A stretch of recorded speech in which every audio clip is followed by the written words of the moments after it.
নমস্কার বন্ধুরা, সবাইকে জানাই 19শে মে শহীদ দিবসের প্রীতি শুভেচ্ছা ও অভিনন্দন। 19শে মে রক্ত দিয়ে মেটালো যারা সেই দাম, বাঙালির মনে স্মরণীয় হয়ে থাকবে সেই নাম। বরাক উপত্যকা শিলচর বাংলা ভাষার জন্য প্রাণ বিসর্জন করেছেন, তাদের অমর আত্মার প্রতি আমার শ্রদ্ধাঞ্জলি ও প্রণাম জানিয়ে আমার নিবেদন মাতৃভাষার তরে। সালটা ছিল 1961, তারিখ 19শে মে। প্রাণ দিয়েছিল ভাষা শহীদের বরাকে শহর গ্রামে।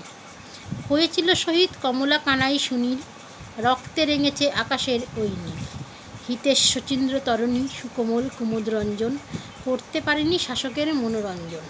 চণ্ডীচরণ সত্যেন্দ্র আর বীরেন্দ্র, বাংলা ভাষার প্রহরী ছিল অতন্দ্র। অসমে সেদিন মাতৃভাষার প্রেমে সুগভীর হাহাকার এসেছিল নেমে।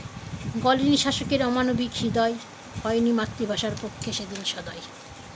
কত প্রাণ গেল মাতৃভাষার তরে, হয়নি তা লেখা রক্তের অক্ষরে। ওই শহীদেরা করেছে অমলিন, শোধ করেছেন মাতৃভাষার ঋণ। অপার এপার ওপার দুপার জুড়েই ভাষার শহীদ, গেয়ে যায় আজ মাথা নত করে তাহাদেরই গীত। তোমাদের তরে আজ লিখি পড়ি মায়ের ভাষায়, সাধনা করেছি এই বাংলাদেশের